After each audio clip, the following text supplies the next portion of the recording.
Tell us how you first met and what it was about each other that clicked. I walked in the room, and again, I'm quite a good judge of character, quite good at energy. And I walked into the room, and I was like, right, we just clicked straight away.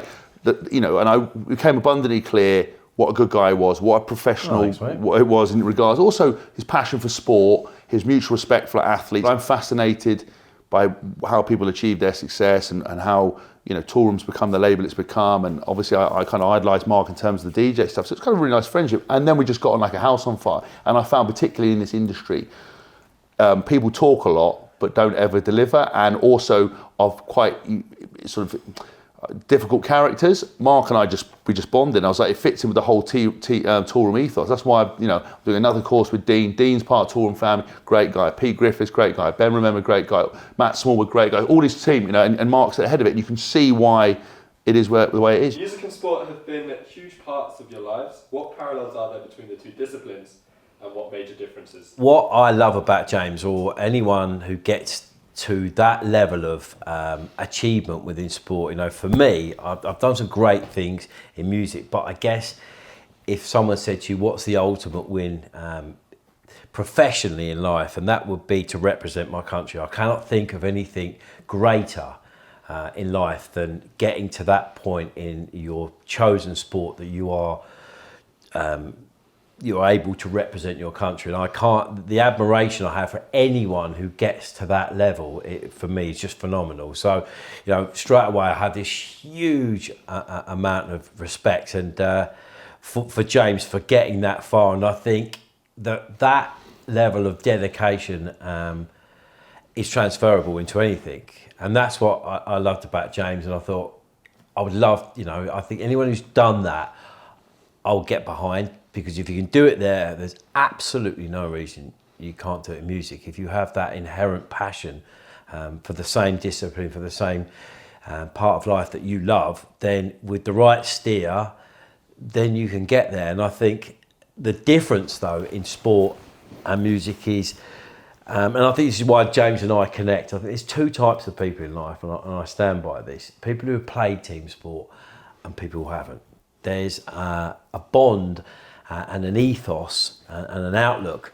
When you play for a team, you give up to something that is greater than you. It's about all the parts that make the whole, not you as an individual. And unfortunately, in music, it's surrounded by people who've never played team sport and don't understand that as a principle. And it's about me, I. You know, there's no I's in Toolroom. We built the whole thing on a family basis, an inclusive thing, that we are a collective of people that do things because we genuinely love it, and we're there, we help each other out. You know, through thick, we're on the same team. So why wouldn't we help each other? So what I loved about James is that he understood that, and anyone who understands that, and it's a kind of an understanding and an ethos and a way of approaching life and friendships that is, I think, is built in from understanding that as a notion, and that really gave us the foundation of our relationship. So I thought, look, we've already got this. We sing from the same sheet. You know, I'll get behind you the whole way, because why wouldn't I? You're a top bloke. Like, if we didn't do music, or we'd just be mates. You know, the fact we do music, well, happy days. It's great. We've got something else to talk about and get behind and work together on, because I think we sing from the same sheet. With an art form such as music, you don't think you can put structure to it, but actually you can. And Mark's really showed me that, like, if you do this, this will happen. Yes, you've got to be creative, but these are the best things you can do to help your career or move forward. And then it might not guarantee success, but it shows you there is much more of a pathway than just making music, sending it around, or trying to be a DJ, just playing music. You can get better, you can put structure, you can be disciplined as a DJ. How do you each handle criticism, and what role has it played in shaping your journey? I always ask Mark for feedback, and one of my best mates, a guy called Alex Grover, who DJs under Because of Art, I send him my mixes, I come back and I say, let's be critical, because that's how you improve. But there are ways and means of being critical and going, look, this and this was good, this wasn't good, here's how you get better. Sending to someone that you're just not good and walking off. If I played music to Mark, I just don't like that, that's not right, here's what I would do to change that, don't worry about that, my reason for not liking that is this. That's constructive. Just going, I don't like it, when someone you're looking up to can bury you. And you see it, I'm now being a dad, you see it with kind of kids. The Bodie's only 2, but it's kind of, she makes her say, sorry, Daddy. It's like, don't worry about it. Mistakes are what makes life goes by. Who cares? I think criticism, if it's done in a constructive way, is only beneficial because you're learning. The thing with music is it's subjective, so no one holds the right answer. It's your interpretation. There are no rights, there are no wrongs. And if you don't like it, that's totally cool, man. At least you've got a point of view, and I respect that. You know, and there's a way of conveying that in a way that is sensitive and understanding within the realm of music. You know, I've been very, very blessed. I can honestly say in my whole 30-year career, I probably had one or two people say something that got under my skin. I've been super I don't know why. Your missus doesn't count, so that doesn't. Oh, that's 3 times every hour. I mean, it's a whole different ball going over there. Yeah. But no, within music, I've been very, very fortunate. I don't know why, and I thank everyone, you know, who's followed me for being like that. But I never really had that kind of real digging me out. I guess because I sit under the radar. I've never got to that pinnacle and I don't know if I want to be there, because what matters more to me is integrity.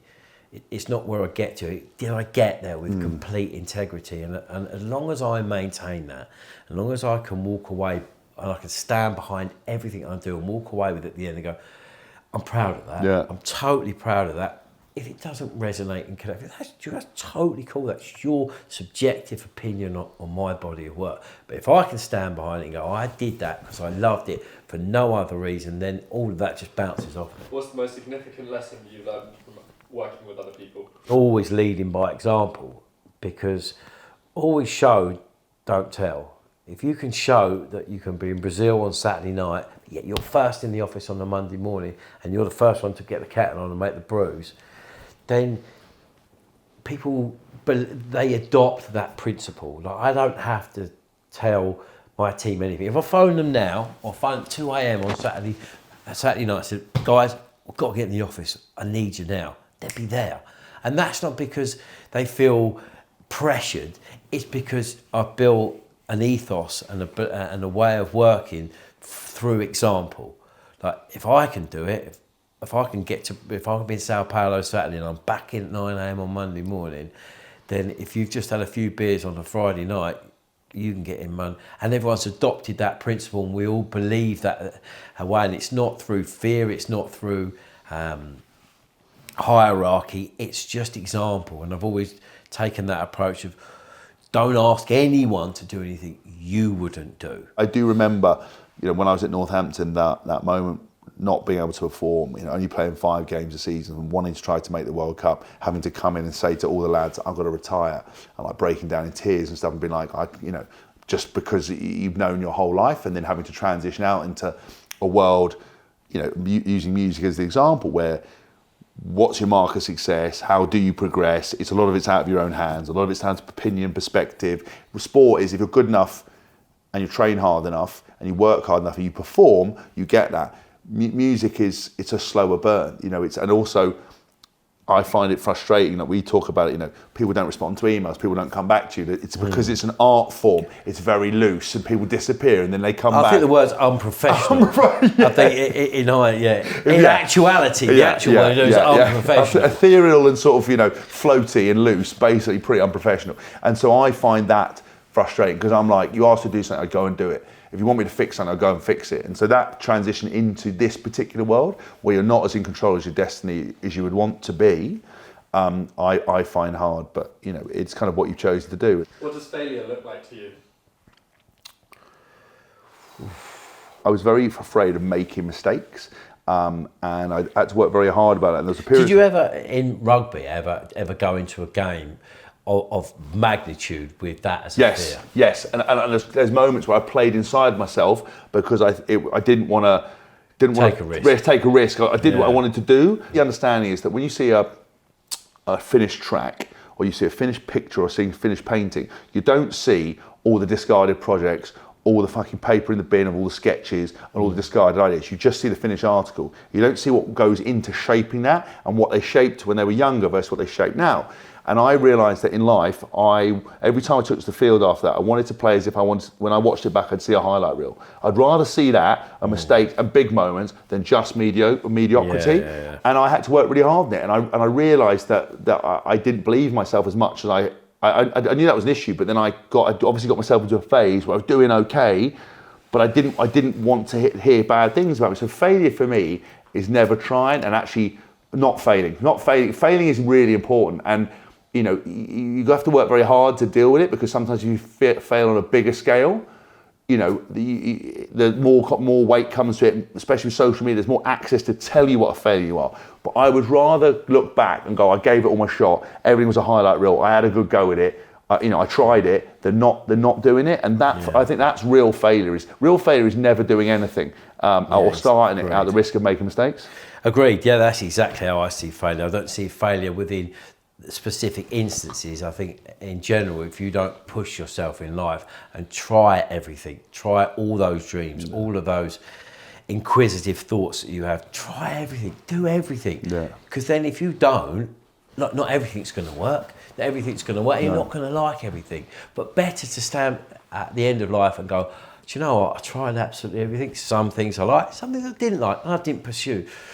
But to stand there at the end of your life and go, I wish I had done that. That is failure for me.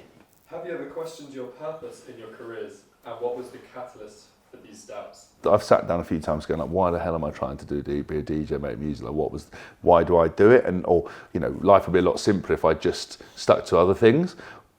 But honestly, it's when I get a chance to play and I just love it. And I go, you very rarely find something that you absolutely love doing. Now I've realised what it's like to DJ in front of a crowd and to play to people. That's the bit when you see people and you've captured them and you've got that. Well, you know better than anyone. You've got them on board and you can suddenly take them anywhere. And it's like you've taken the greatest drug, drunk the greatest drink you can ever drink, and you're completely stone cold sober because you're just in that moment. And there's moments when I've mixed and I've almost cried out of pure euphoria, emotion. Yeah. And there's nothing in my life that's ever done that. I've made a few people cry, I'm sure, but not the other way around. What excites you most about the future of your career and where it's heading? As a DJ, your number one priority is to play music to the people in front of you. That's your job. And I go into a room and I look at them and I go, this is what they want, and I give it to them. I don't just play regardless, but I think when you get to a certain level, you get to go to a crowd that are engaged on that sound. You play for a label that is on that sound, an event that is on that sound. And I'm not in that atmosphere yet. I've had moments of it, but that's what I want to go and achieve. And I learn, the travel, the sacrifice, the late night aren't an issue for me because I want to pursue that. But I want to make it much more structured, and I want to, in the next 2 years, get to a point where I'm very comfortable while making sure that the rest of my focus is on my daughter, and and particularly bringing up a girl. In the world we live in now, it has its own challenges, and I just want her to know no one put limitations on me, no one puts limitations on her. I want to be there as a dad. I'd love to have a relationship with my daughter like Mark has with his son, and the sacrifices he's making. I think it's really important to do that. And so I've got lots of challenges and bits and pieces that I want to achieve. I'm as hungry as ever. I mean, it'd be simpler to say probably world domination than what I'd like to achieve, but we'll start with just some legitimate DJ gigs on some good labels,